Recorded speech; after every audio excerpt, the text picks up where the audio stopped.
Magandang araw po and mega love shout out sa lahat po ng ating mga manonood sa ang sulok man kayo ng mundo. Magandang umaga, magandang tanghali, magandang gabi po sa ating lahat. At sana po ay nasa mabuti kayong kalagayan. Ito na naman po si Kapitana ni Heights. Ang magbibigay na naman po ng reaksyon tungkol po dito sa mga ganap-ganap dito sa loob ng social media. Ayan, so bilang reactor, ayan, ako po ay magbibigay na naman ng reaksyon tungkol po dito sa issue ng Jomcar, no? Dito sa loob ng Kalingap. Matapos, no, hindi pa naka-get over or hindi pa po naka-move on yung mga nakakamanghang pangyayari doon sa birthday ni Carla na masasabi ko nga is napaka-record breaking, no? Pwedeng ipasok sa Book of Genius record, no? Ano yun? This is the first time, no, na talagang halos lahat ng tao nakakapanood din ng mangha doon sa tawag dito, sa mga blessings na natanggap ni Carla, no? Bukod doon sa pera na umabot ng 1 milyon, no? Or mahigit or more or less, no?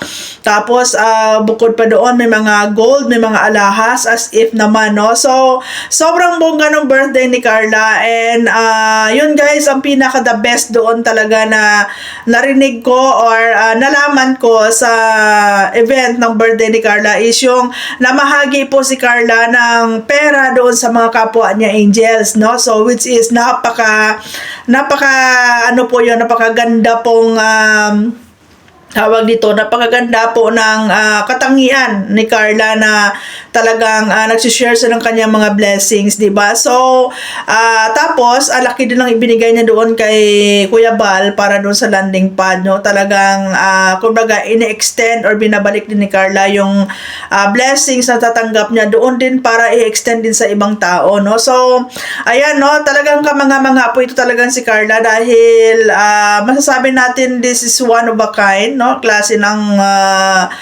bata, hindi, ng isang dalaga, no? Hindi na siya bata, guys, is already 19 years old, no?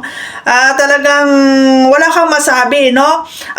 Sa ibang mga grupo, sa ibang mga love team, talagang hindi may iwasan na magkakaroon ng mga kaguluhan, pero dito kay Carla, talagang masasabi mong pagdating kay Jomar at kay Carla is talagang masasabi mong andyan yung solid na support system nila sa bawat isa, no? Talagang makikita mo na walang pagbabago, guys, no? Actually, kung isipin, grabe, umaapaw-apaw na talaga na blessing na tatanggap ni Carla, pero makikita mo talaga na yung paa niya is nakaapak pa rin sa lupa, no? So, talagang sabi ko nga, speechless ako, no? Wala akong masabi dun sa reaction ko kasi sana all na lang talaga, mapapasana all ka na lang talaga, no? So, deserve ni Carla yan kung anong blessings na tatanggap niya and more blessings to come pa and more blessings to share. Ayan, no? The more blessings na tatanggap ni Carla, the more blessings din po na kanyang nasi-share. Ayan, no? So, ayan, and yun nga, guys, no? Hindi pa naka-get over yung mga supporters dito sa kaganapan sa birthday ni Carla. Eto na naman ngayon, tinutuligsa po ang founder ng Jomcar 18 na si Miss Yang, no? Nagulat ako, guys, no? Nagulat ako kung bakit nagkaroon ng issue si Miss Yang kasi nakita ko kung gaano kaganda ang pag-organize ng birthday ni Carla. Nakita ko kung gaano ka systematic, no, yung takbo ng birthday celebration ni Carla, and halos lahat naman nakikita natin na satisfied, masaya. Nakita natin yung mga bonggacious na mga regalo. Wala naman tayong narinig na mga bad feedback or mga sabihin nating mga issue from the sponsors, no? And then all of the sudden nagkaroon po ng issue dito kay Miss Yang, no? Alam nyo, guys, ako na-experience ko din po, naranasan ko din pong maging leader at mag-organize po ng mga event, no? Hindi po madali. Lalo na po si Miss Yang ay isa siyang OFW, no? So, hindi po madali na mag-organize ng ganon klaseng bonggang event. Hindi po madali na humawak ng isang grupo na kung isipin mo, guys, ang Jomcar 18 is mayroon pong iba't ibang chapter sa buong mundo. Meron pong iba't ibang mga team, no? Meron pong iba't ibang, I mean, grupo, no? Na Jomcar 18, and hindi mo kabisado or kakilala yung mga kasamahan mo sa grupo, hindi mo na-met personally, kumbaga, ano lang, no? Virtually yung conversation at pagplano. But then, nakita ko guys kung gaano ka ganda yung pamamalakad ni Miss Yang. Nakita ko sa kanya kung anong klaseng leader siya, kung anong klaseng founder siya, na talagang all out, no? All out yung effort niya, 'di ba? And talagang makikita mo na solido at talagang pinagkakatiwalaan siya ng mga kasama niya, especially doon sa mga sponsors. Alam nyo guys, minsan hindi talaga maiwasan na hahanapan ka talaga ng butas ng mga buzzers. Lalo na kung nakikita nila na talagang success, no? Hindi maiwasan na magkakaroon ng mga insecurities, hindi maiwasan magkaroon ng inggitan coming from the other teams or the other groups, no? Kasi ang nagkakaroon kasi dito ng competition or rivalry dito sa mga love team. So, very common para sa akin, very common na magkakaroon ng mga ganyang issue. But then, yung tuligsain si Miss Yang about sa pera, I don't think so na pagkikitaan ni Miss Yang yung birthday ni Carla. Kasi sa isang grupo guys, hindi naman isang tao lang yung gumagalaw eh, no? Andiyan si Miss Yang as a founder, but I'm pretty much sure na meron pong talaga kung sino po dyan ang magmamanage sa mga kaperahan, no? Meron po dyang naglilista, no, about sa liquidation. Meron po dyang naglilista about sa mga in and out ng pera, 'di ba? At andyan po yung pag-update kung sino po yung mga nagbibigay, kung magkano po yung amount, 'di ba? At kung magkano na yung naipon, magkano yung nagasto. So, para sa akin imposible po, no, nasabihin nila na pinipirahan ni Miss Yang yung Jomcar 18 or sabihin nating nakukupitan, no? Minsan hindi talaga maiwasan na sa sobrang busy, sa sobrang hectic ng mga schedule, 'di ba? Hindi maiwasan minsan na merong nami-miss tawag dito, nami-miss liquidate, or sabihin natin nakakalimutan ilista or like that. But then maano naman yan eh, no? Tawag dito, makukonsolidate naman yan at the end, di ba? So, ayan lang guys, no? Siguro, isa sa mga reason kung bakit parang binabas si Miss Yang kasi naandyan yung nakikita nila na sobrang ganda niya magdala ng tao, di ba? Merong mga tao na insecure kasi parang hindi nila matanggap na, ay grabe, no?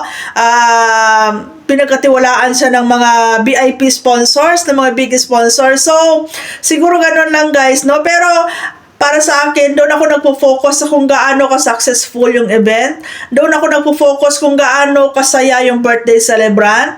And doon din ako nagpo-focus kung gaano po ka-satisfied yung mga sponsors. Kasi so far, wala naman ako naririnig ng mga bad feedback, no, mga negative feedback doon sa mga sponsors, di ba? All out support pa rin sila kay Miss Yang hanggang ngayon kasi kung meron man pong mga discrepancy diyan sa grupo na yan, unang-una po na magrereklamo diyan is yung mga sponsors, especially in terms of financial, di ba? Unang-una po na magrereklamo diyan is yung mga sponsor. But sa nakikita ko guys, sobrang thankful yung mga sponsors kay Miss Yang. Sobrang trust na binibigay nila. It is because tested and proven na talaga na, imagine guys, no, more than nakadalawang birthday na si Carla sa Kalingap, di ba? More than a year na siya dyan sa Kalingap, and wala naman pong issue about sa pera, wala naman pong issue about sa corruption, di ba? Pagdating sa mga kapirahan, no? Siguro, meron lang talagang mga tao na hindi lang talaga sila masaya doon sa naganap na birthday ni Carla kasi unexpected guys, no? Kahit sino, magiging speechless talaga doon sa naging celebration ni Carla, no? Yung mga ang ganda ng venue, yung bongga ng mga damit, as in, parang common na lang din yan na makikita natin. Pero yung pagbaha ng blessings, that is one of a kind na hindi mo basta-basta makikita in any celebration or in any gift of love na natatanggap ng mga tao, no? So siguro doon, no, may mga tao lang talaga na dahil hindi nila mabutasan yung hindi nila mabutasan si Carla, hindi nila mabutasan si Jomar, so doon nila binabalik doon sa organizer, di ba? Or doon sa founder, no? So, okay lang yan, Miss Yang, di ba? Kung dami nilang napapansin sa'yo, ibig sabihin, nakikita nila kung papaano ka mag-effort, kung papaano ka magiging isang leader, kung papaano ka magiging isang founder, di ba? Kasi, pag wala silang mapansin, ibig sabihin, parang na-take for granted yung effort mo, di ba? Kung walang nagki-criticize sa'yo or walang nagbibigay, actually, constructive criticism yung tingin ko doon sa mga pinagsasabi ng mga buzzers mo, di ba? So, ibig sabihin niya, napapansin ka nila kung papaano ka nag-effort, kung papaano ka bilang isang leader. Kung baga, yung iba kasi ginagawa lang nilang diversionary tactic para lang siguro, no, sinusubukan nila kung hanggang saan talaga yung lakas mo, 'di ba? Yung paninindigan mo bilang isang leader. Pero as long as alam mo naman na wala ka namang ginagawang masama, as long as alam mo naman na ano ka, 'di ba, na talagang totoong supporter ka, talagang lahat binibigay mo, 'di ba? So there's nothing to worry. Ang importante ay yung tiwala at suporta at pagmamahal ng mga sponsors na nandiyan pa din sa iyo, no? So ayan lang guys, no. Very very common na mga scenario dito sa social media, 'di ba? So ayan lang, no. Be thankful guys, no. Be thankful tayo dahil merong isang Miss Yang, no, founder Yang na talagang grabe ang effort, 'di ba? Na kasi isipin mo guys, wala ka namang makukuha dyan di ba? Yung tumutulong ka lang, di ba? Wala pong sahod ang pagiging founder, that is voluntary, di ba? So, maging thankful na lang tayo guys and expecting sa susunod na birthday ni Carla or whatever events ng Jomcar ay magiging successful pa din with the help ng mga supporters at mga sponsors pa din guys, no? And be thankful na lang, no? Dahil bihira po ang mga tao na ganyan na talagang magbibigay ng sobrang effort, time, di ba? And yun, 'di ba? Yung magpuyat ka, magpagod ka, 'di ba? Para lang mapasaya mo yung buong community or mapasaya mo yung buong grupo mo, no? So, ayan na sa Jomcar 18, congratulations dahil nakikita ko yung support system ninyo as in intact talaga, as in dyan talaga, no? Na talagang worth it naman para kay Jomar at kay Carla, no? Nakikita naman natin kung gaano kasolido ang Jomcar. Nakikita naman natin kung gaano ka bait itong love team na to, na talaga namang masasabi mong sulit lahat ng pagmamahal at suporta ninyo, no? So, ayan lang guys, no? Dito sa social media, gumawa ka ng mabuti or masama, meron pa rin masasabi yung mga tao sa'yo, di ba? So, kailangan matapang yung atit balon-balunan mo. Depende kung paano mo dadalhin yung mga binabato ng mga tao sa'yo. Ganun lang yon. Be ready. Hindi pwedeng iyakin ka dito, hindi pwedeng pusong mamon ka, hindi pwedeng balat sibuyas ka. Chayo, di ba? Jomcar 18, congratulations. Ayan. So hanggang dito lang muna guys dahil super busy ako sa Chinese New Year. Hindi ako masyadong makapag-live. So singit-singit lang sa reaction. Bye-bye guys.